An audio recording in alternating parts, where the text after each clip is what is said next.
How many of you are my personal Facebook friends? Thank you. How many of you have noticed about a year ago when I posted about the need to climb over a gate because it was locked on me and I had to climb it? You missed that? I'm so sorry. You did! The people whose gates are climbed are sitting here. These are my dearest friends from LA, Connie and Noah, Dr. Marco, who are hosting me every single time you get me to come to LA. So you know that's a big advantage. I'm not saying anything beyond that. And Yalla, let us go. And just a quick reminder, especially since I managed to notice with my extra teachery set of eyes that some of you have only showed up for this and were not here earlier. No. Lauren, you must stay at least for the first 10 minutes because you are in it.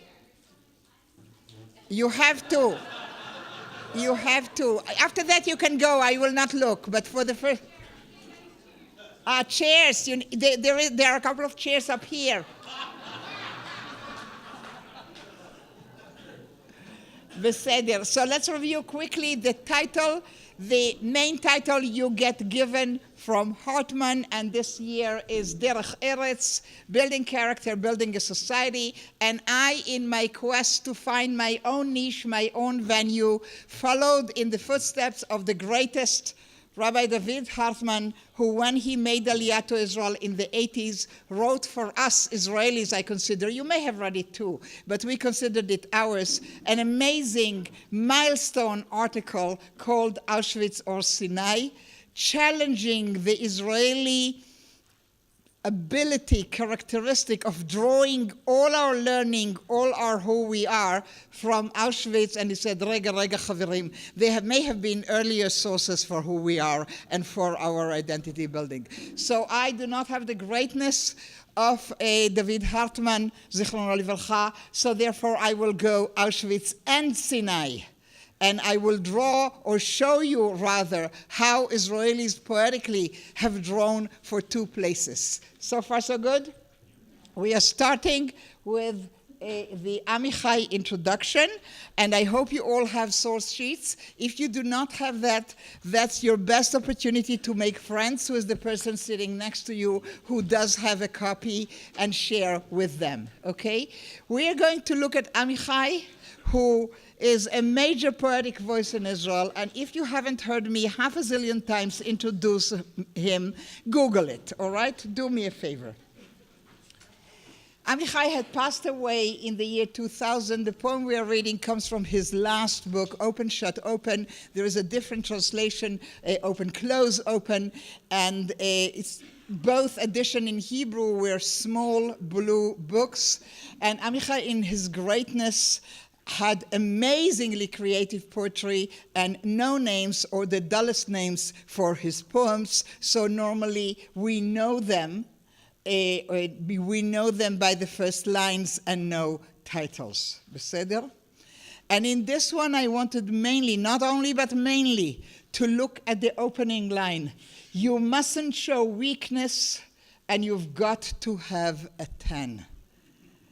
If I needed a one nutshell sentence to encapsulate my childhood, growing up as a child of survivors in this country, way before Alterman wrote this poem, I would say that would be the essence of my life, coming both from my environment and from my parents, the Holocaust survivors, mainly mom. You mustn't show weakness, because you know what happened to those who were weak. And since all sabras, as you know, are 10, therefore, you have to have a 10.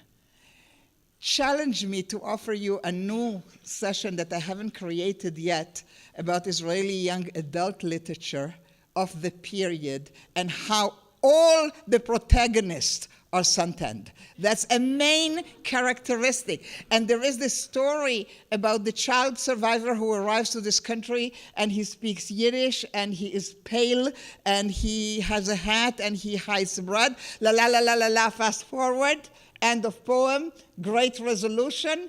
The narrator voice comes at the end and he sees him playing football, which you call soccer, and he cannot recognize him. You know why? Because he's got a tan. Nachon. So this is Amichai really listening to the language of the country. Because he came as a pale with a kippah, very well-behaved, yeke little 12-year-old, you know? He must have been miserable in Israel of 1936, in Eretz Israel. Let's go to the poem. And of course, I will note, as always it is my custom, you know that, to make you feel as guilty as I can for not having the Hebrew and for not doing that in English. You mustn't show weakness and you've got to have a tan.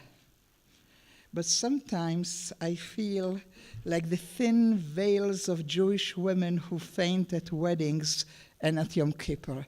Now, how many of you know Israeli men?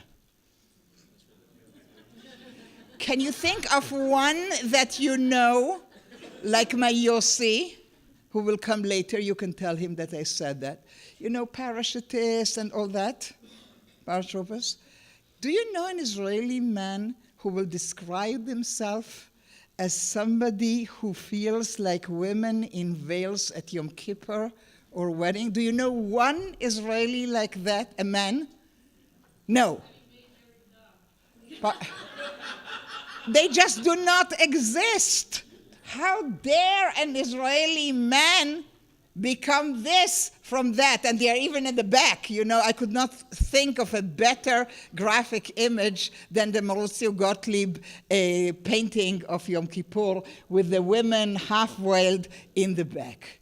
So Amichai needed to be at a very safe place to be able to say, I know that you must not show weakness. I'm here. I have been here since I'm 12. Don't preach at me. I got that. But will you now listen to me? Because sometimes I have that other guy, that other background. Amichai could not write this in his first book, you know, with the amazing creative title, Shirim, Poems, 1948 to 1969. That's the first book. It's 62. He could not have written it then when he was 24. This comes from his last book, when he is like well-placed enough to be able to say, hello, Chaverim, I never mentioned this to you, but you need to know within me there is that other guy whom I covered with the not showing weakness, with the tan. Is Amichai inviting us to scratch sabras a little bit and maybe find that other more female, sweeter, paler, less strong image? Not that women are less strong, but what does he know? You mustn't show weakness, and you've got to make a list of all things you can load in a baby carriage without a baby. Oy. Oy. And people had asked me at one of the tables, what is this terrible image of a baby carriage without a baby? When you don't have a car or they have taken it, when the bicycle broke down, when you were tired of schlepping the suitcase, having to leave, weather back there at the Shoah wouldn't be far from Amichai to hint at the Nakba as well. We know him politically. They too were people who needed to leave home, taking everything they had, and it was heavy, and then they ended up carrying the baby and piling everything on top of the baby carriage empty. That image of the homelessness, landlessness, misery, that all you can carry is what will fit into that. And you must be ready, Chaverim. You need to have the list of what will go in those things that can fit, no matter how smug you feel in this country, no matter how strong. You bet a chair here up front, another here. You must make that list. This is the way things stand now. If I pull out the stopper after pampering myself in the bath, I'm afraid that all of Jerusalem and with it the whole world will drain out into the huge darkness. So Amichai is totally okay. He has a lovely home. He's a well-known poet. He can say whatever at this point. And yet the fantasy or the nightmare that all of this beauty and pampering and comfort that he has in his home in Mishkenot Sha'ananim. Those of you who do not know where Amichai had lived in his last years, you need to know that it's one of the fanciest neighborhoods of Yerushalayim. Facing the wall, not the wall, not the Kotel, but the wall surrounding the old city at Mishkenot Sha'ananim. So it's really nice where he had lived. And then sometimes you have this terrible nightmare that it will all somehow be drained into the nothingness. In the daytime, I lay traps for my memories. And at night, I work in the Balaam mills, turning curse into blessing and blessing into curse. You know those wee hours at night when things go crazy and you don't know what, like those 3 a.m. decisions that you make? I hope you don't live by them the following day, okay? When things like go crazy, because at daytime, you can set those traps to their memories so they will fall and you will not remember them. But at night, you work at the Bilam factory. Now, the Bilam factory or industry is an amazing image. No, it's not a common notion. It's an Amichai. But what a beauty. And here comes the classical Rachel Korazim cliché. Fluency in biblical lore in Israel has nothing to do with your level of observance. Remember that? Everybody can pick up on that. Did I check? I did. 2 weeks ago, when the session was done, I was driving with Ronnie, number 4, among my 8 grandchildren, and we were going swimming. And on the way, I needed to check this because everybody asked me, this fluency in biblical lore, does it only belong to your generation, or is it continuing? So I said, what the heck, I'll check. So I'm driving, she's in the back, and I said, Ronnie, את יודעת מי זה בלעם? זה הזה עם הקללות והברכות והחמור, נכון, סבתא? נכון? זה הזה עם הברכות והקללות והחמור. The guy with the blessing and the curses and the donkey. And then we could continue discussing talking animals in the Bible, but that was a different story. So those moments when this guy with the cursing and the blessing, etc., read your previous parsha, please, if you forgot. But anyway, this is what happens at night. You are constantly at that thing. Okay, so at nights, this is what I'm doing. And don't ever show weakness. Sometimes I come crashing down inside myself. Without anyone noticing, I'm like an ambulance on 2 legs, holding the patient inside me to last aid. Oy, the translation. Oy, and it's good. Like it's Chana Bloch, Zichrona Livracha, of blessed memory, from Berkeley, California. And she's a poet by her own right. And Amichai was alive when she did this. And he agreed. And yet, let's listen to the Hebrew for a minute. Asur leharot chulsha. לפעמים אני מתמוטט בתוכי בלי שרואים עליי, אני כמו אמבולנס מהלך על 2 רגליים, מטלטל בתוכי את הממוטט אל לא עזרה. The last aid, which is really Gornish, because when you need help, you don't need the last aid, you need the first aid. So this is how it was translated, or last aid, that which is given to the dead, like the last chesed. But the Hebrew is much more intricate. Look at the 3rd line from the bottom. El lo ezra. And the switching between the el and the lo. They all helping. They all able to do anything, totally negated by the law, not the law as in laws given in Sinai, but the negation. Ori, יש פה מקומות מקדימה. All right? So, and also, please, look at the image of the ambulance. I am like a walking ambulance, because if you are conversant not only in biblical lore, but in Amichai, You may remember a classic Amichai from the first book, you know, poems, Shirim. Elohim merachem al yaldei hagan, pachot al yaldei bet hasefer. God has mercy over kindergarten kids, less over school children. Ve'al hagdolim lo yerachem klal. He has no pity for the grown-ups. Yashirem levadam. He will leave them alone. ולפעמים, and sometimes, יצטרכו לזחול על החול הלוהט אל תחנת האיסוף. They will have to crawl on the scorching sand to the dressing station. In his youth, the image of powerlessness is a young wounded soldier. When you grow up, you look more like an ambulance. You know, the image has changed, but it's still the need to collect all your strength to go to that place where they will or will not give you help. And what does he do at that place? I have the sound with the wailing of cry of siren, and people think it's an ordinary speech. You do not even get me when I weep, when I cry, when I yell, because all these Bilam industry is within me.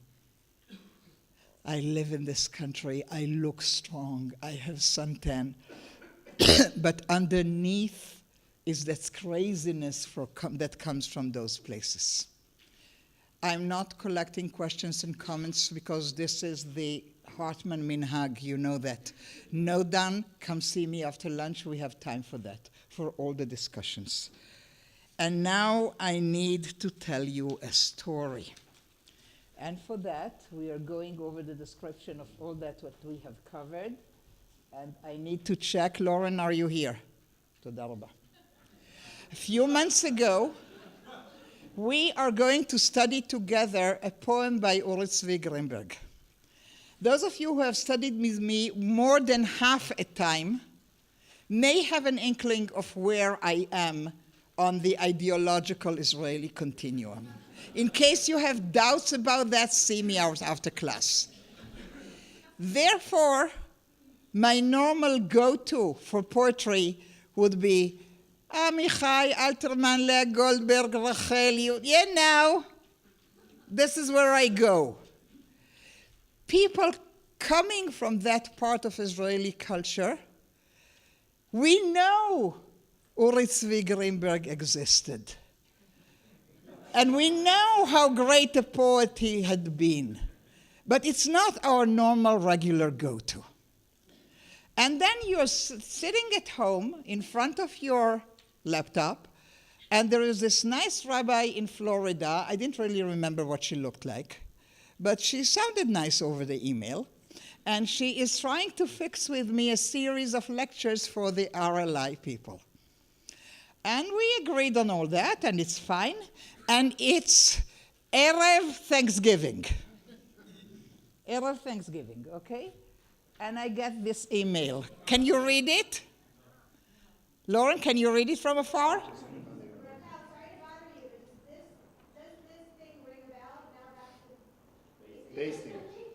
All right, so she is doing whatever. It's Yom Chamishi, Thursday night by me, or Ravi, or whatever. And she's doing her thing, but she got this request. Anybody is ready to be a rabbi from Britain? Because this came from Britain. Anybody can read this? Sitting close enough? Yes. Go. The day before the CCR conference in Jerusalem, a few years ago, there was a study day at Hartman. In the materials, which I can't locate, there was a poem, But When Messiah Comes. Near the end of the poem, there was something toward the end that said, even after the Messiah comes, he will not put down his gun. I sent this request to colleagues, including one who was my study partner that day, but haven't received an answer.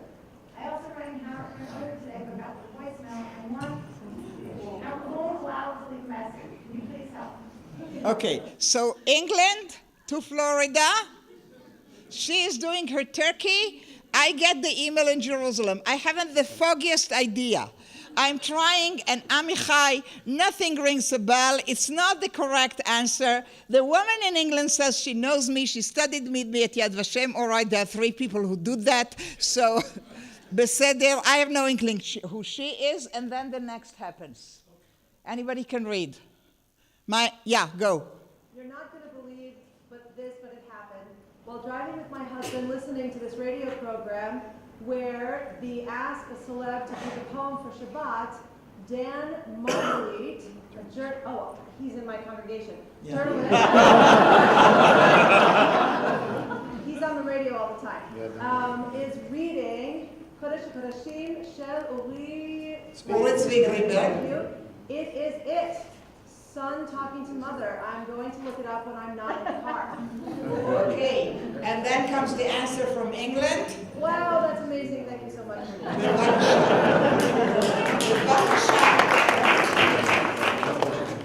So what had happened actually, on Friday, as the Meshigassus, the day is over on the radio, they have this pre-Shabbat, Likrat Shabbat program when they talk about art and whatever, and shows. And then they have a celeb and they ask him or her to choose a poem for Shabbat, and he's starting to read this. We are driving to see some other grandchildren, and I yell in the car, Ani lo ma'amina. Yossi almost made an accident. Almost. I said, Makara, what happened? They said, no, the poem. What poem? Okay, totally crazy. So here is Oretz. This is what sent me to Oretz Greenberg. I wouldn't have. Oretz Greenberg, you have the years there. Now, this is the poem that we are going to read. I'd like Kodesh HaKodeshim. That's the one that woman, rabbi from London, was looking for. I'll have you note the date. I know it's too small. Here it is in big. It's December 17th, 1948. It's a Friday. But it's not Davar. It's not Alterman, my dear old go-to, etc., totally familiar place. It's the Cherot paper. The paper of the other guys, the one I do not read, okay? I was raised on Davar as a child, and it has this poem. But I need for you to see all of it, and I want for you to remember, if you forget everything else that I have said, remember this when we are talking about building character, building society. This is not the type of poetry that is hidden in nice bookshelves, dusted occasionally, that you need to be a feinschmecker to walk to and to look up. This comes to you in the daily paper. This is the way this thing is transmitted. You open your paper, and if it's Davar, you will have Alterman, and if it's Cherot, you will have Oretz Greenberg, the Urim and Tumim, okay? All Jabotinsky people and Cherotnik, you don't have to show yourself. I'm just telling you the proper etiquette. If you belong to the club, you do not say Oretz Greenberg. Either you say Atzag, for short, the acronym, but even better, if you want to show familiarity, you will say Oretz, right?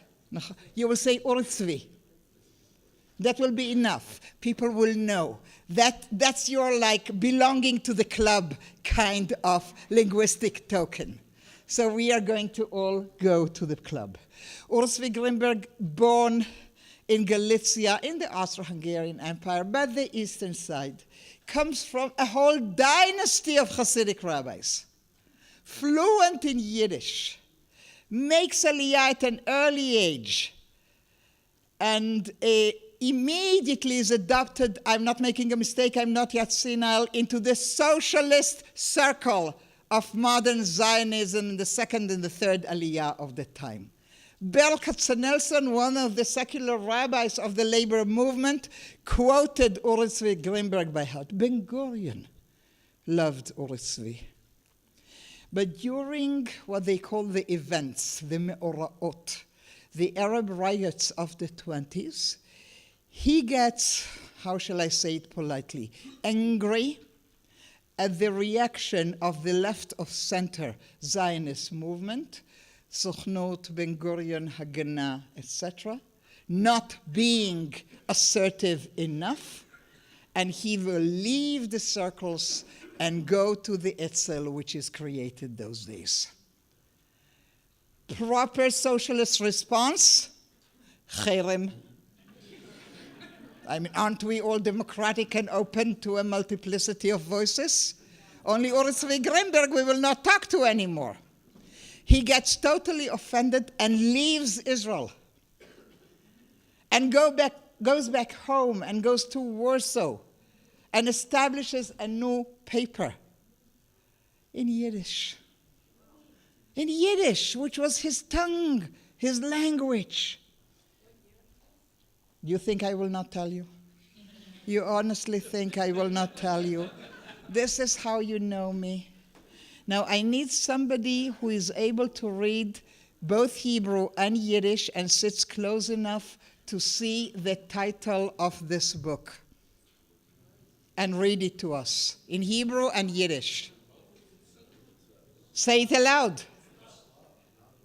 In Hebrew, b'malchut atzlav, and in Yiddish, in Malchus den Tzelem, in the kingdom of the Tzelem, that which you're not supposed to bring into the Heichal, the profanity.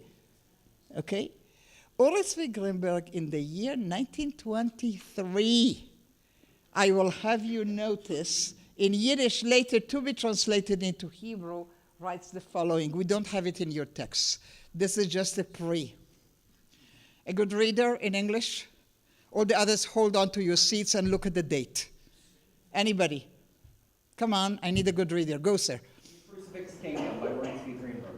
Yet I speak to you a prophecy, the black prophecy. From our valleys a pillar of cloud will rise, from our dark breath and bitter cries of pain. Yet you will not perceive the horror in your bodies. The chatter will continue from your burning palates. Jews, Jews, as poison gas begins to seep into the palaces, and suddenly the icons scream in Yiddish. No one is left standing. Shepherds lie stiff by trees, and rainbow colors glaze their eyes. The stables burn. The sheep bleat madly. It blazes higher. From all sides, people carry wood to the pyre. A little silver cross craves. Fire, fire. You ever come across a thing like that? Can you understand why, in spite of the cherem, Uri Tzvi Grimberg is held in awe later? When this, at the time it's published, they think he's a madman. Because this is his prophecy. He is not mincing words. I'm not describing to you the Crusaders. And he's using the word gas. 1923. Before. And it's in writing. Uri Tzvi Grimberg. He will leave Poland in the year 1939 because he cannot keep away from Eretz Israel. And there is Etzel now, and there is Lechi now, and there is action, and they do stuff, and he wants to be part of it, and he comes back. And then comes what comes in Europe, and Uri Tzvi is here, and the whole family back there is destroyed. And he will write Kodesh HaKodeshim. We are reading just an excerpt. And this one we will do in the English. You have the Hebrew, of course.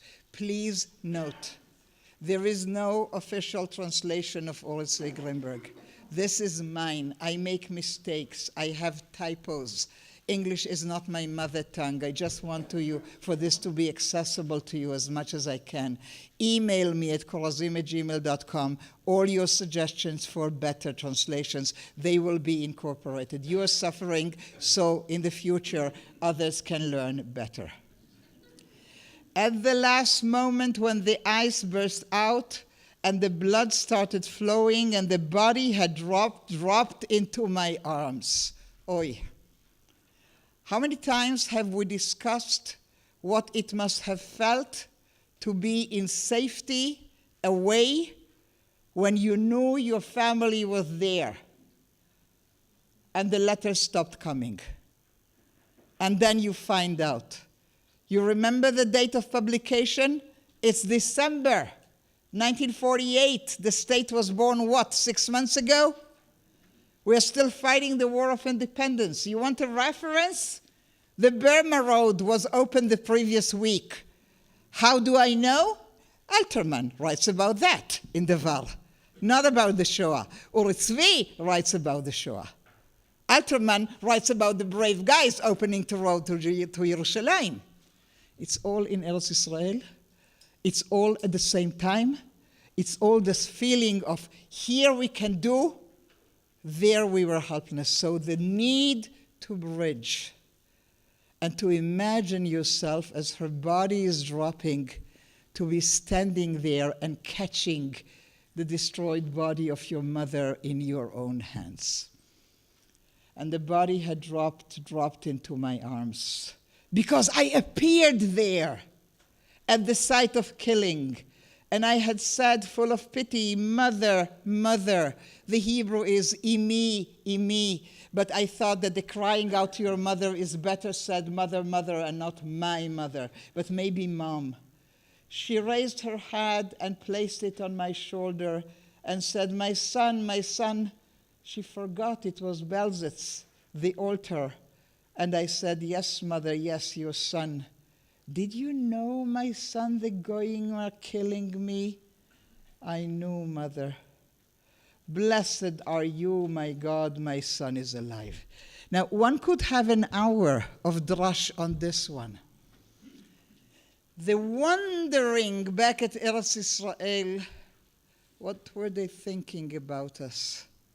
Did they know we knew? Did it matter for them whether we knew or not? You know, all that, it's all within him. The mother is long gone. And then imagining the mother not responding with anger or with why didn't you come to our rescue kind of thing, but rather, thank God my son is alive. I may be dying, my son is safe in Eretz Israel. This is how he visualizes the Hasidic mother. Okay? She will not complain. She will not make him feel guilty. He feels guilty enough. The mother will express happiness. And now we are coming from Belzitz, the altar. The wind had carried us, my mother, in my arms, and the wind placed us at the entrance of a forest with a stream at our feet. Did you bring us to Lebanon, my son? To Lebanon, my mother. Blessed are you, my God. I can smell the scent of Lebanon. Now, his mother had never been to Eretz Israel. Where is this knowledge of Lebanon as the place of beauty? Where in Tanakh? Shir HaShirim. Iti Milvanon. You'll come with me. Lebanon is the place of beauty. In Shir HaShirim, it's all connected to love and collectedness. Toda Rabah, thank you. Aha, I hear splashing water, my son. Indeed, water, mother. Have you placed the Jordan at my feet, my son? The Jordan, my mother. Take me to the Jordan, my son. Let its purifying water pass over me. I will take you to the Jordan, mother. The cool water will heal me, my son. Also a ritual of burying, of purification, which obviously she was not granted back in Belzitz. So the imaginary voyage includes even that. The purifying resource water. Kadosh, Kadosh, Kadosh. Thank you, God. Kadosh, Kadosh, Kadosh. When I was a young girl, my son splashing in the river during Tammuz evenings. Can you imagine me teaching this in another audience when I will now have to explain what a Tammuz is? Now, I know about Anita, but I wonder if there is anybody else from Hungarian descent. Okay, and I'm raising my hand for that. You should know that Tammuz is the months of mourning the Holocaust in Hungary, because this is the time that all the Jewry of outside of Budapest, everything else was in 57 days deported to Auschwitz, including Abba Wisadto. So the reference to Tammuz, when you are originally from the Austro-Hungarian Empire, she is referring to days of joy, but in a Holocaust reference, this is a Holocaust reference if you know your origins, okay? So during Tammuz evenings, which is summer, I would think, this is Tammuz now you're rabbis, you know that, okay. I was thinking about the Jordan water in our Eretz Israel. Oh, if we had but merited. And here is the Jordan at our best. Oy.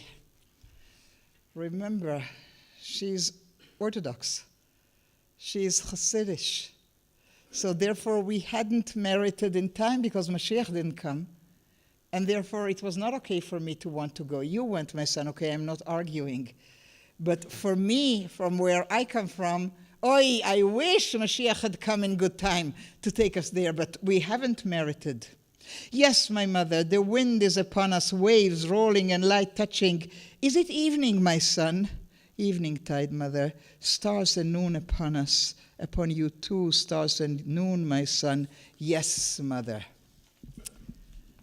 Pick me up in your arms, my son. Take me away from the water, my son. Like this, lay me down on the grass, my son. Dew is falling nearby, and it is warm like tears, my son. Warm like tears, mother. Let me feel your body, my son. Your clothes are coarse, woven fabric, my son. Soldiers wear. A rifle on your shoulder, hurrah to you, my son. Until we arrive to Jerusalem, my son. Yes, mother. And when we get to Yerushalayim, my son, the royal temple, city of kings, not even on Shabbat. Will you change these clothes, my son? Once I wanted to see you dressed in silk. I do not want that anymore. As you say, mother. And always with rifle, my son. Amen, mother.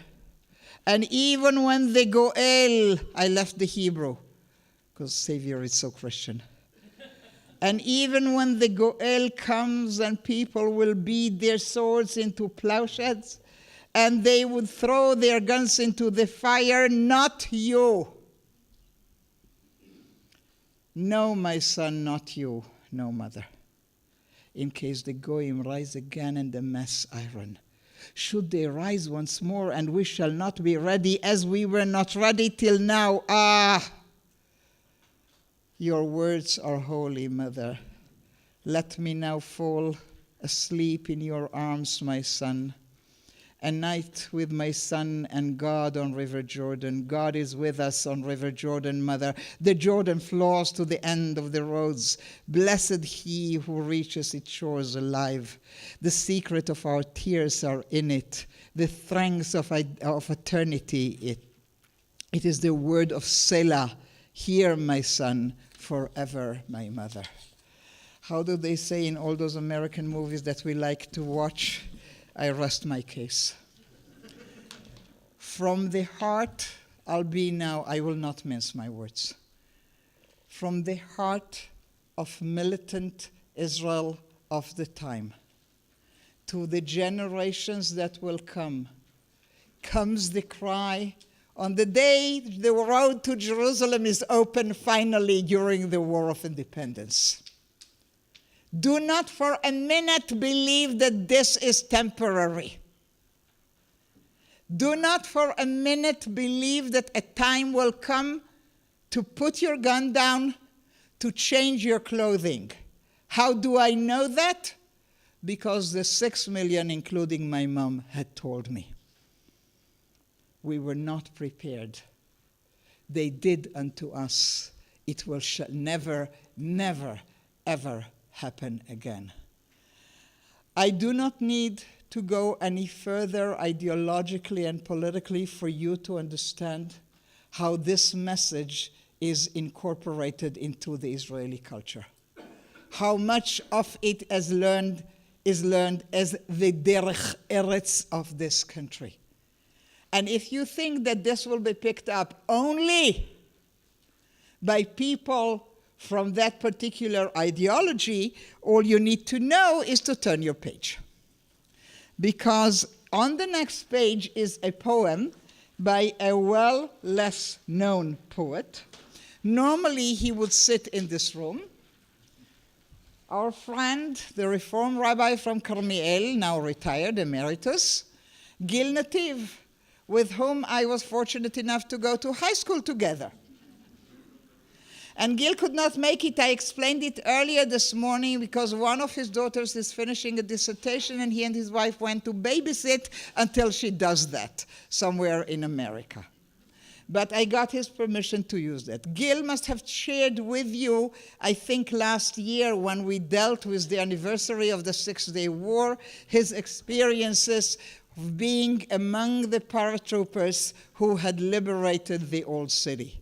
When did he write the poem exactly? I am not sure, but here is the text. Ani lo הייתי שם. I was not there. My memories are black and white pictures, black on white books and diaries. The closest I got was when I touched the number carved into the arm of a wrinkled man. I'm going to bet on this line. Because Gil is my age. You know, you go with somebody to high school, you know how old they are. And for Gil and I, in our childhood and youth, Holocaust survivors did not have wrinkled faces. Mom was 22 when she had me. When I'm 16 in high school, she's not yet 40. She looked great. So did the greengrocer, the mailman, the butcher, and my French teacher. The difference between the experience that our children are having with Holocaust survivors, being free people coming once a year to school to deliver their talk, is totally different from the one we were having in our childhood. They were the regular people around us. They were our parents, our teachers, our buddies, and they did not have wrinkled faces. So I'm betting that this is a much later poem than Gil Nativ just finishing the military service during the Six-Day War. One day in June, if you don't have a clue enough in that, this is a reference to the Six-Day War, okay? One day in June, they were all with me in a smoke-clouded alley leading up to the Lion Gate. A million skinny, burnt arms were pushing me. Voicelessly, they commanded, "Never let go of your gun." Now, you could wonder triple levels, and I welcome people who are close to Gil Nativ to offer their understanding, and you are a few in this room. Gil Nativ is a liberal reform rabbi. So, yeah, by training, but he had served the Reform congregation in Warsaw. Okay, so, but you are right. I'll stand corrected. Pardon? Beseder, slicha. Hang on to your horses. Slicha. I'm taking all back. He is a rabbi. Can I go the following way? He is a rabbi of an egalitarian Jewish congregations, beseder? Is that safe enough? I know, I went to school with him. For God's sake, I know where he went. I have the same diploma.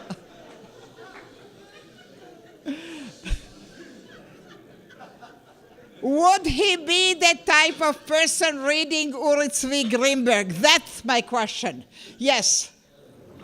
You can be a peacemaker and say you need a strong army in order to maintain peace. And you can say we need a strong army, but there will never be peace. You still need the army. Actually, for history, you need a very strong army in order to... Now, is that you speaking or Gil? That's my take on what Gil... Of what Gil is saying. knowing him pretty well. So I will tend to totally agree with that. And I need for this to be your takeaway. The fact that I have tagged Uri Tzvi Greenberg ideologically where I did, and I know what I know about my buddy Gil, is not a contradiction. You do not need to be a voter of a certain party in Israel to take this message very seriously, especially during the Six-Day War, especially when you're a paratrooper, especially when you were raised in the neighborhoods that Gil and I were raised by Holocaust survivors. So do not take the divide line of today to indicate or to impact your reading of this poem. Will you go with that, Uri, also knowing Gil? Yeah, okay, I'm glad. Again, no comment, no questions, because you are seeing me after class. Natalie, did you take that picture? Will you quickly? This is the one I intended you to take, so that Gil knows that we did it because he is... Yeah, tell him all that. Tell him all that. Tell me when you're ready. Done, thank you. And we are moving on. I'm taking you to the year 1954, which is smack in the middle between the two dates. Israel was struggling with the commemoration of the Holocaust in the early years. So in 1951, the first law that you will see, it is called Yom HaShoah Ve'Mered HaGetaot. No, in the legal language, they do not have such an enlarged vav, and as I have done, but this is my point. The language creates this dual meaning. There is Shoah and there is resistance. Then in 59, there is an amendment, and it still goes Holocaust and Heroism Memorial Day. Beseder? And again, I'm stressing the end, the ve, which means there is some sort of separation. There are people who have been Shoah, quote unquote, sheep to the slaughter, not my language, the language of the times. And there are people who saved our honor because they had fought back. In the year 1954, smack in the middle of that, there's a big drama going on in Israel. First of all, that year, the book about the ghetto fighters by Chaika Grossman is published, Sefer HaGetaot VeHaMered. And Israel is like, wow, finally the story is out. These people, the few who had survived, are well known. They are members of Knesset. They are teachers. They are officers in the military, officers of culture, whatever. They are totally respected.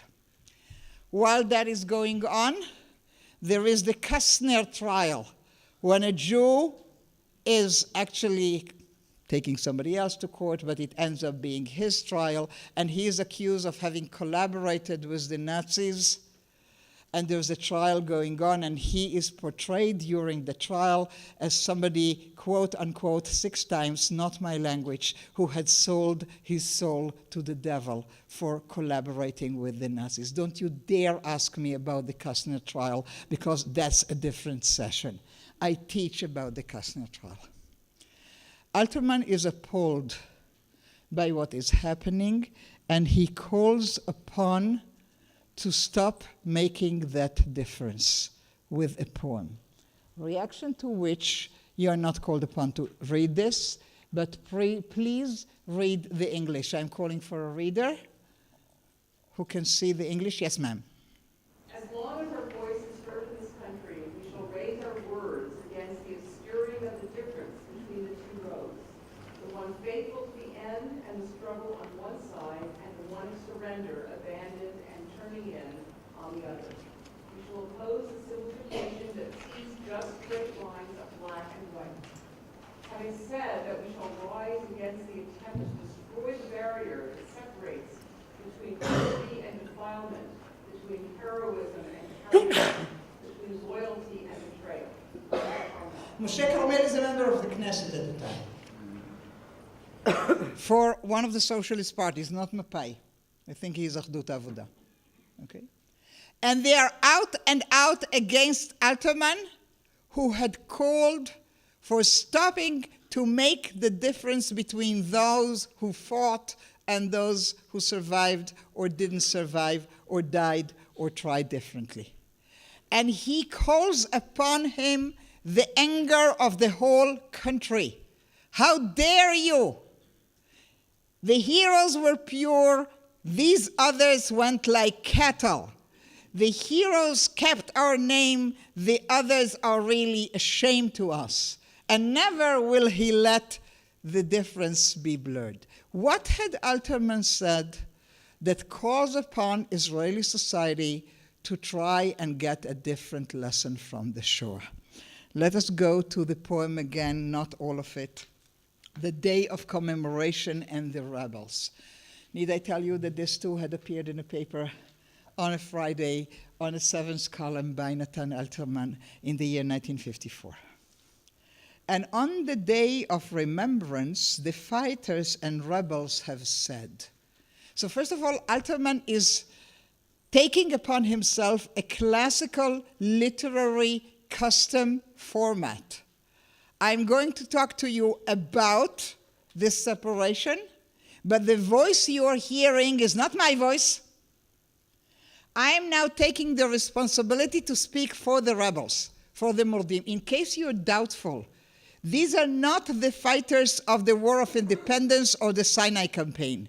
This is only a reference to the people who fought back there during the Holocaust, okay? And now you say, I know what the rebels would have said. Do not place us apart from the exile under shining lights. At the hour of commemoration, we step down off the pedestal to mingle again in the darkness with the chronicles of the masses of the house of Israel. That in itself, first of all, the use of the word exile, golah in Hebrew, which is always derogative, always in the Israeli usage. It's the bad place, golah, the place that is not here, which is the good place, okay? And Alterman, in the name of the rebels, they were all members of the Golah.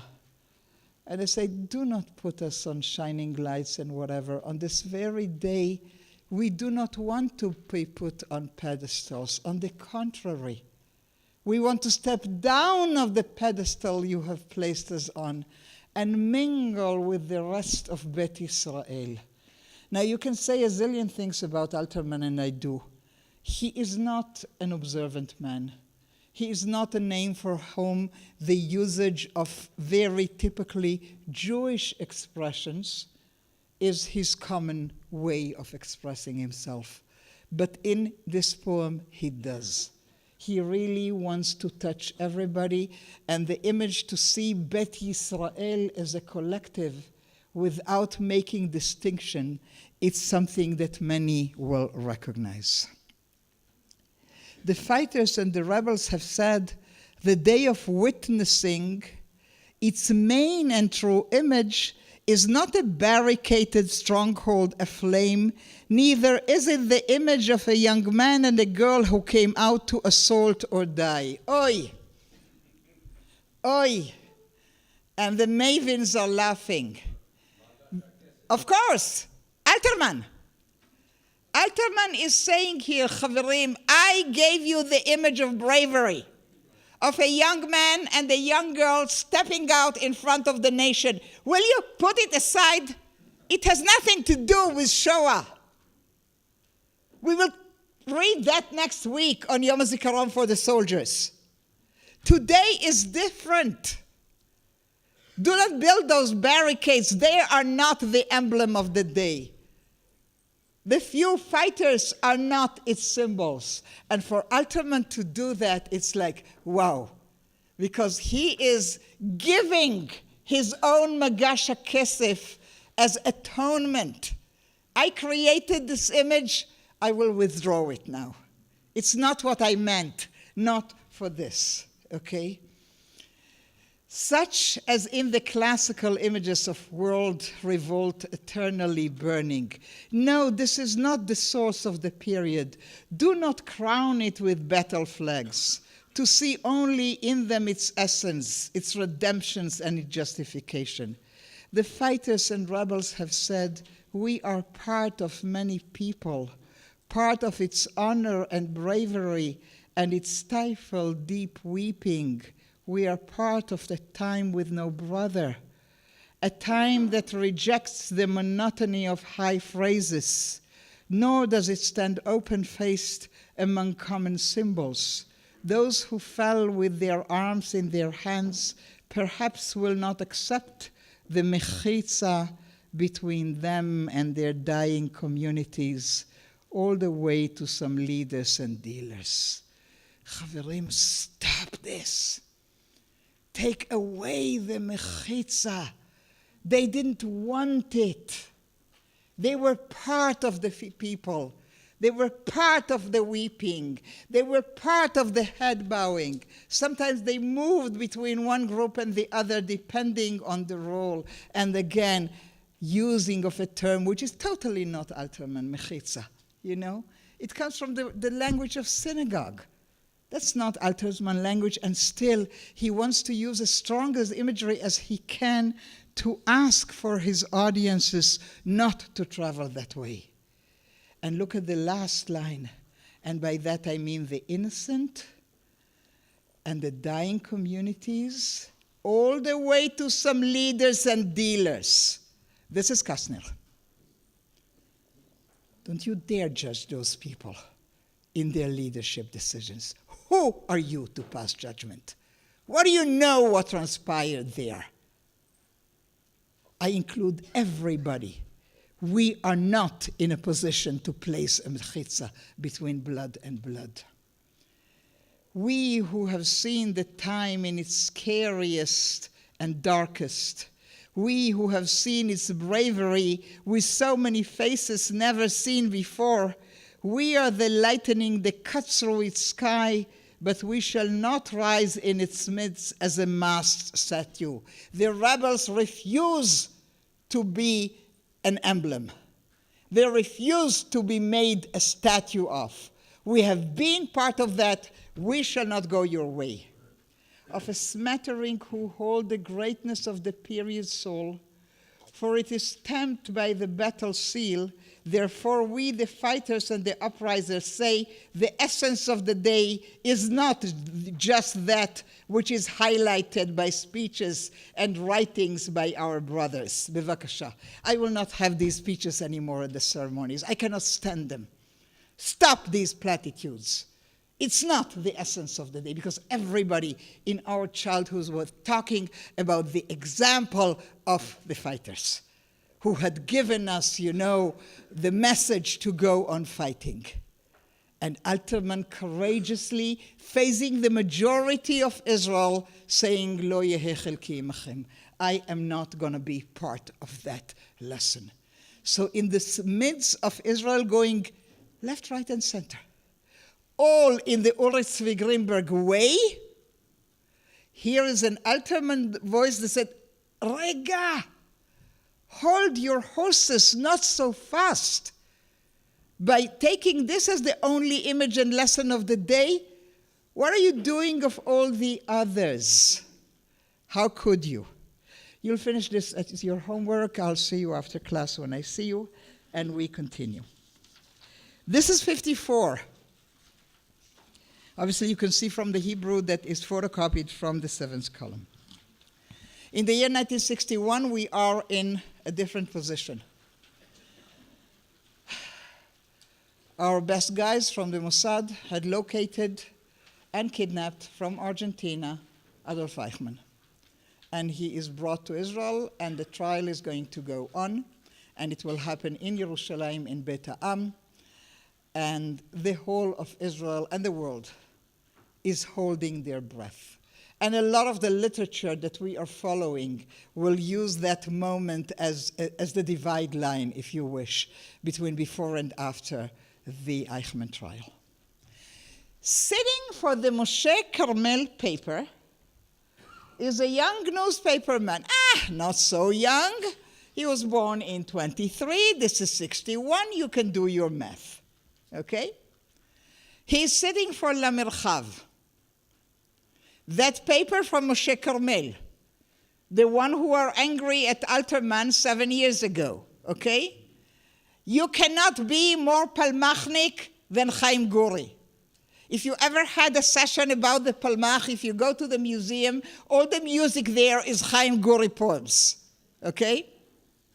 הנה מוטלות גופותינו, שיר הרעות, all Rabin, Guri was his poet. Okay? Guri now sits and has to report to the paper, and we are going to read one, maybe two excerpts. We'll see as time goes. Before that, I need to teach you a word. It's actually an acronym.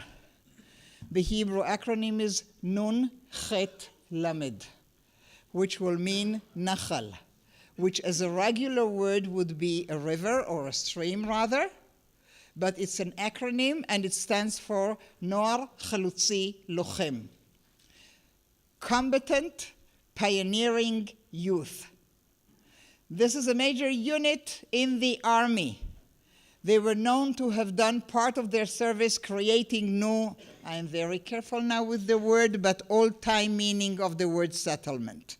Beseder, not all the political balagan of today. Just a place where people settle. Beseder? And you know, when you live in Israel, you develop your affinities to particular military units, and they will depend on where you had served, and later on in your life, you will also adopt your children's. So about the Nachal, I can tell you that I'm totally objective, because both my kids have served in the Nachal. So, all right? So, and all their friends, obviously, and whatever. He is sitting there in front of the glass booth where Eichmann is kept safe should somebody want to attack him during the trial. And they had given me boiling water and a rag and told me to scrub the sidewalk by the Metropole Hotel. The bucket was partly filled with acid. My hands bloated soon enough. They had brought out the chief rabbi, Dr. Teglich, 70 years old. He too, like me, was ordered to wash the sidewalk. He did this while he was covered with his talit, his prayer shawl. While he was lying on the ground, the guard had asked him, "How do you like this?" And the rabbi responded, "If God likes it, I'm his servant." I'm writing these words down as Morris Fleischmann, one of the former dignitaries of the Jewish community of Vienna, is speaking. I do not want to see him.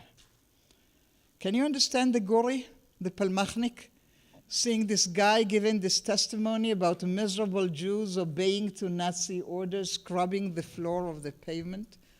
And Gori is honest. These are his days of awe, if you wish. I do not want to see him. I do not want to hear him. I would rather be at the Nachal parade today, in the stadium, seeing strong, beautiful people. But with an unimaginable strength, Morris Fleischmann is holding me by my collar, as if he is saying, sit here to the end. The shortest of the guards was 5'8". He says, making me aware of how short he is. These two are your own flesh and blood, I'm telling myself. They are at the position to demand that you sit through this. You are not running away from here. You are not escaping to the Nachal. We are standing at a benchmark point in Israeli history. The change did not come that fast. You remember the last line in the Hebrew in the Alterman? Zot amru amordim v'ha'am lo na. And the people didn't budge. It took a long time. But the Guri And that is a book available in English, Facing the Glass Booth. These are not Rachel Korazim translations, much better.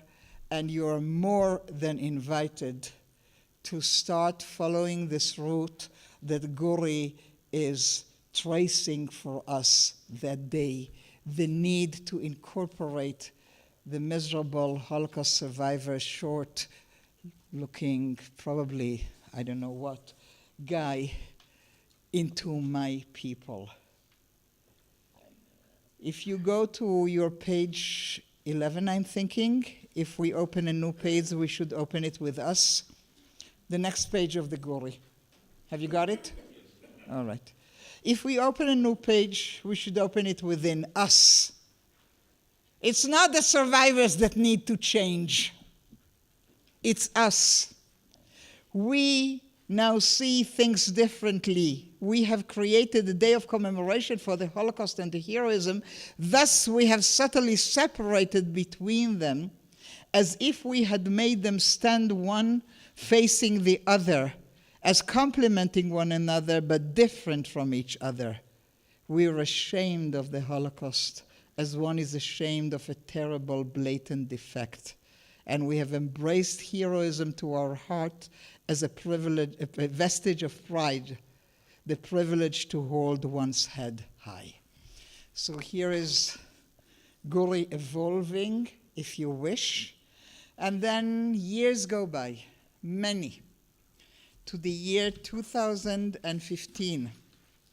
And in a place totally unbeknown to you, some educators, including among them Michal Govrin, who is not a very well-known poet, are attempting to write text for a different Yom HaShoah ceremony. Let me show you that weird place where that had happened.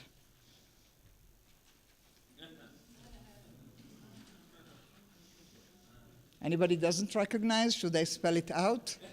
Or should I just say, look around you? This is where this text, who, me, written by Michal Govrin, please suggest corrections. This is my translation. He who had kept his humanity even when turned into dust. A father who had sent his daughter to life. A mother who had sent her son. A granddaughter who had fought for her grandmother's life. A man who had held the hand of a stranger. Who are the woman and man who held a gun and inscribed the lines of freedom in Chronicles? And he who kept up his forbidden commandment with tefillin. And she who distributed forged papers. And he who smuggled borders. He who wrote and painted and told stories and dreamt, and photographs and documented human testimonies. He who laughed and loved. She who wrote down recipes to make the hunger go away, those who shared a slice of bread. He who had held up the one who fell in the parade. She who had finished the slavery quota for her neighbor.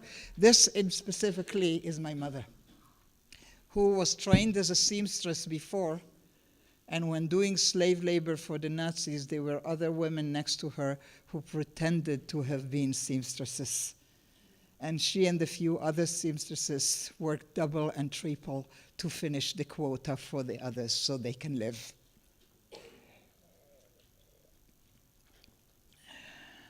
Okay. Where are we? She who had finished the slavery quota for her neighbor, those who said a word of encouragement, and those who at twilight in the shade of the crematorium stood up praying or singing. This is so beautifully Israel, to equate the singing in public, Shira B'tzibur, to prayer, because indeed for secular Israel, they are very, very close to each other. Who are those children who played and dreamt and wrote their poems between fences? And he who had never left theirs, even when they went to their death. Who are those men, women, child, and old women who sanctified the human image? The Tselem Adam, not the Tselem Ba'Hechal, as we have seen before. So here is in front of you at the total, or if you wish, the encapsulated sequence of going from the Uri Greenberg through Gil Nativ to the Alterman offering another reading, to Guri slowly letting go, to Michal Govrin in our times saying loud and clear, we need to create different ceremonies, and this room being quite a good place to start one, okay? And we are shifting, and we are going elsewhere. So we have another 20 minutes to go, and we will do what we can. Beseder?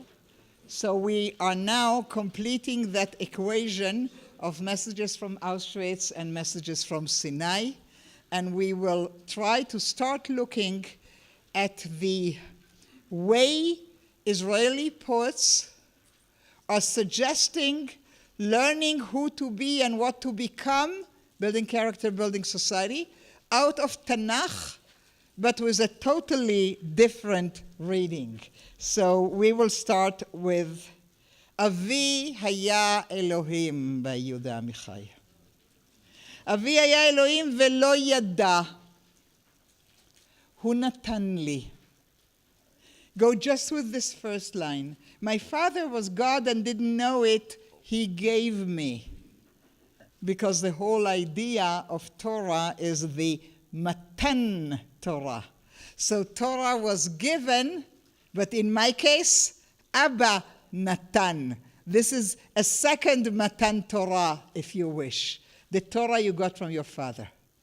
My father was God and didn't know it. He gave me the 10 commandments, not in thunder and not in anger, not in fire and not in cloud, but gently and with love. He added caresses and tender words. Would you? Please. And chanted, remember and keep Shamor v'Zachor with the same tune, and pleaded and wept quietly between one commandment and the next. Thou shalt not take the name of thy Lord in vain. Shall not take, not in vain. Look at the Hebrew. Lo tisa et shem Elohecha lashav. Lo tisa, lo lashav. It's not thundering. Slowly, peacefully, look at it. Ana al ta'aneh bere'acha ed shaker. Please. Beseder? Please don't bear false witness against your neighbor. And he hugged me tight and whispered in my ear, Thou shalt not steal, shall not commit adultery, shall not kill. And he laid the palms of his wide-open hands on my head with the Yom Kippur blessing, honor, love, that thy days may be long upon this earth. And the voice of my father, while he white as his hair, then he turned his face to me one last time, as on the day he died in my arms, and said, I would like to add. So now you get to that moment of what? A new midrash? Going in between the lines. The chutzpah of adding another commandment. Now is that which you hear from your father, from his conduct, for the way he practices Judaism, is not that harsh, rocky Sinai. Tak, tak, tak, tak. Please, will you? Lo lashav, lo lashav. Okay, so I would like to add 2 more commandments. The 11th commandment, thou shalt not change. And the 12th commandment, thou shalt change. You will change. Thus spoke my father, and he turned and walked away and disappeared into his strange distances. Stand here for a moment with Amichai, because this will be our gateway today to a freedom of reading Torah differently. I'm quoting now Ruth Calderon, who I'm oftentimes heard about her, that people, when listening to her way of addressing Judaism, said, yeah, you're actually Reform. You should really join the conservative movement. Chaverim, I don't need all these qualifications. I can go to the shelf, pick out this book. I don't need a kippah for that. I don't need a beard for that. I'm allowed to read it on my own, you know. And I think this message transpires from the Amichai poem to say there are different ways, different lessons to learn from Torah. And I also want for you to compare it to the Ur Tzvi Greenberg message from a dying mother, to the Amichai message from a dying father. They're more or less the same generation. A little bit different background. Chas v'chalila, I should equate a Yekish Jew from Germany, from a Galicianer. I know it's a sin that will never be forgiven, but still, you know. And our first example for that is a poet totally unknown, Giora Fischer. And I need for you to go there. Messages from Sinai, It is Possible by Giora Fischer. Giora Fischer is actually a gentleman who raises cows, a farmer, and not a very known, well-published poet. He starts publishing just a few years ago when his son got killed in action, not even in Jenin, in the fight in Jenin. So what are we saying, 20-something, 10 probably, all right? And in the first book of poetry, he recalls a moment, and you need to know that he is a bereaved father in order to get it, because it's those times, and I hope none of us experiences this, when it happens that you need to go through the stuff, the room, the pictures, the diaries, whatever. So here is that, when you learn from your son. I'll do the whole Hebrew. במגירה שלא נפתחה שנים רבות מצאתי על דף בצבעי פנדה את קין והבל. על שאלת המורה מה למדת מהסיפור ענה הילד בשולי הציור שאפשר להרוג גם את מי שאוהבים. שאפשר. That it is possible. In the drawer that was not open for many years. Do you understand him? Until he has the courage to go there. I found on a page colored with crayons, Cain and Abel, left by the child who is no more. To the teacher's question, must have been part of homework. What did you learn from the story? The kid at the picture's margin answered, it is possible to kill even those we love. B'kasha, here's a midrash on Cain and Hevel. Coming from a secular Israeli child who gets killed in action in Israel and leaves behind this midrash to his father, who probably with his Moshav education had absolutely taught him how important it was to go to the military and to be able to defend the state. So although this is a Cain and Hevel story, it sends us smack into the Akedah. Because the father is at an Akedah moment. The learning from his son's drawn midrash is you can kill even that which you love. Doesn't he know that? I don't know, like 6 years ago or something. I can look it up exactly for you if you want. But it's really very recent. So it's from the 2010s. Yeah, 12 maybe. I think this is 12. And now I'm taking you to the classics because I want, in the 10 minutes left to us, Nu ma lasot, come back after lunch. And we'll do a little bit more. I'm now taking you to the heart of classics. When I teach those sessions that some of you are familiar with, biblical motifs in modern Israeli poetry or biblical motifs challenging voices that some of you have chosen, I will start normally with the audience explaining how prevalent biblical motifs are in modern Israeli poetry.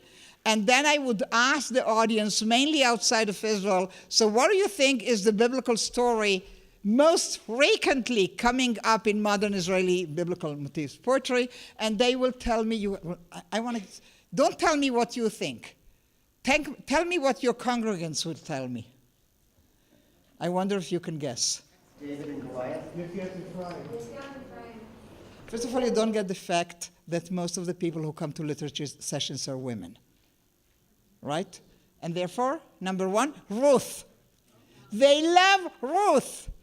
And they think that Ruth will be that. Then comes Exodus. I never heard David and Goliath, but Exodus is the thing. Okay? So living outside of Israel, you would think that, it's Yet Mitzrayim and going to the land would be the story. And my answer is Ma Pitom, no way, the Akedah.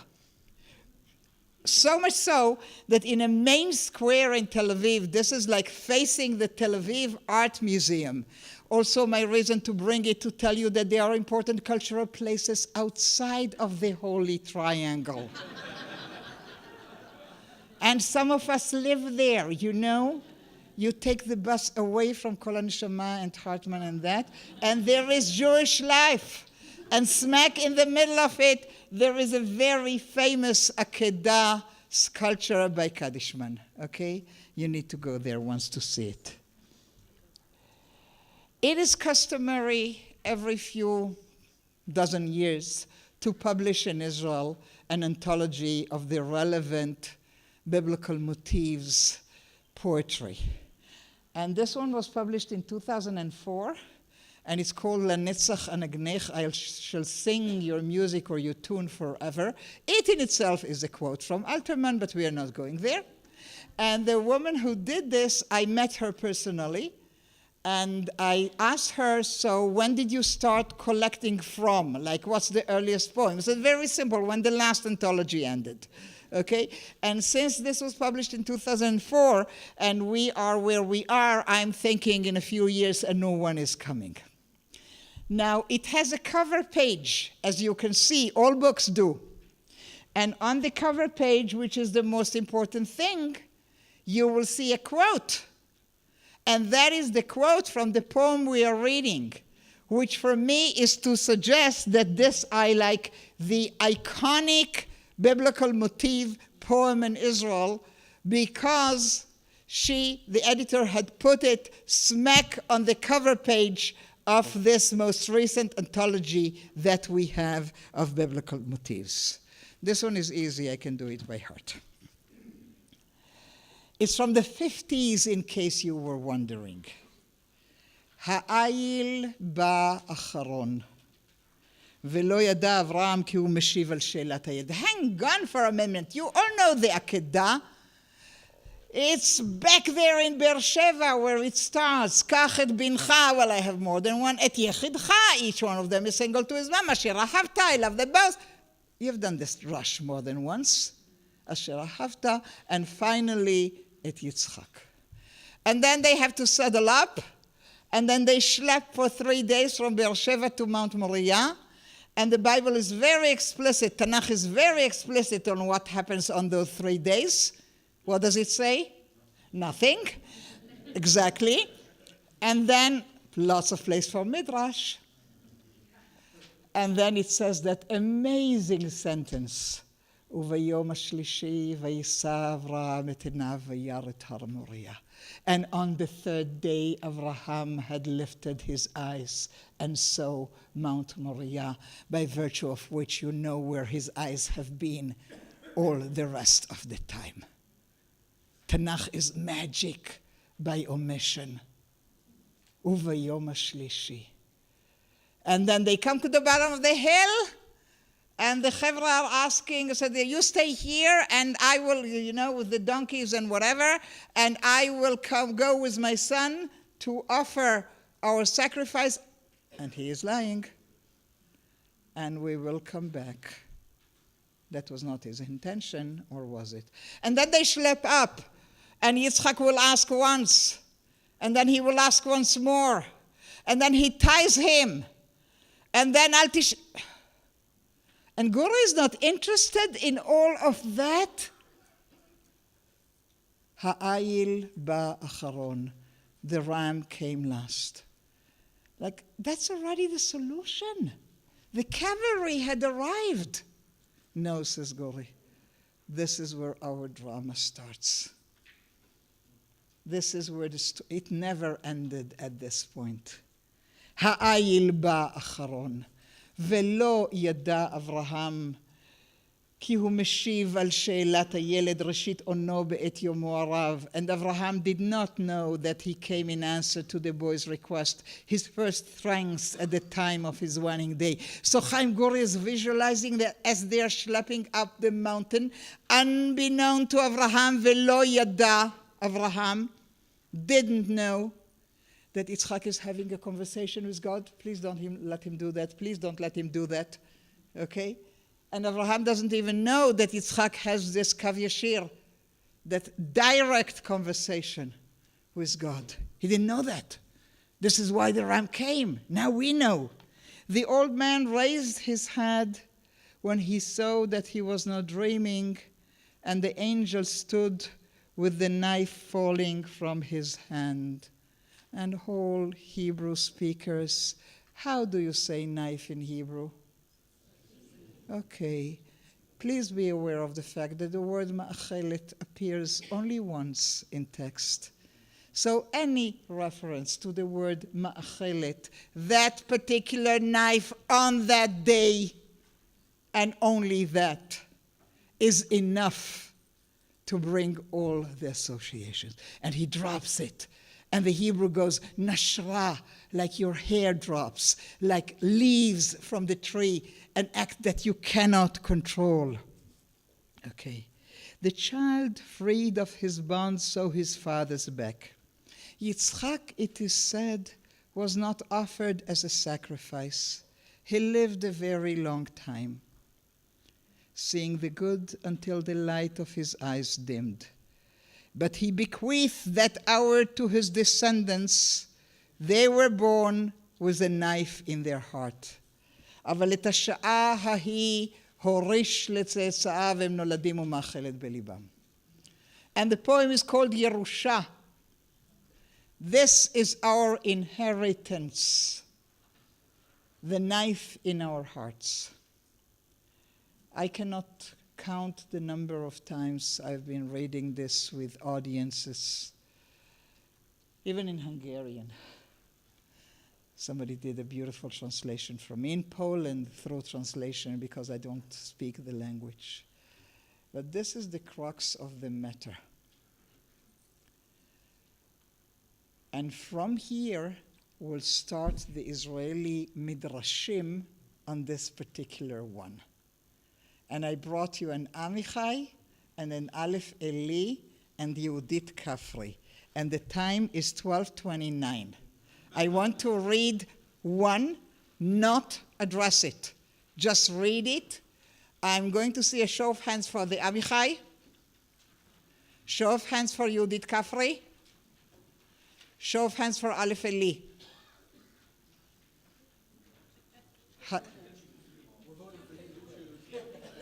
You're voting for me to... Okay. I'll tell you what I'll do. I'll do the Amichai because I want those of you who are interested to come back for the Yehudit Kafri and Aleph Eli, who are extremely important and I don't rush them. Do you know how we Israelis like hikes? We even schlep you in the middle of the summer to do hikes. Yes. Okay? So there is a tradition here. And Amichai, recognizing the tradition, he knows that if I am doing tiyulim with my family to battlefields, Avraham must have done the same, right? Because how else would I know to make tiyulim? So he would reverse the tradition. Every year, our father Avraham takes his sons to Mount Moriah. The same way that I take my children to the Negev Hills where my war took place. Abraham walks with his sons. This is where I left the servants. That's where I tied the ass to the tree at the foot of the hill. And here, right at this spot, you ask me, Yitzchak, my son, where's the fire and the wood?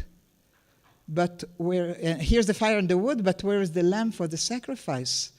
A little further up, you ask me again. And when they reached the top of the mountain, they rested a while and ate, knew what else, and drank. And he showed them the thicket where the ram was caught by its horns. And when Abraham died, Yitzchak took his sons to the same spot. Here I lifted the wood, and that's where I stopped for a breath. We didn't know he was short of breath. This is where I asked my father, and he replied, God will provide the lamb for the sacrifice, and that's where I knew that it was me. And when Yitzchak became blind, his sons brought him to that same Mount Moriah and described to him in words all those things that he may have already forgotten. Chaverim, drawing from Sinai, drawing for Shoah, we are trying to create a text to grow up with in this country. A little bit of that we have shared today. Toda Rabah.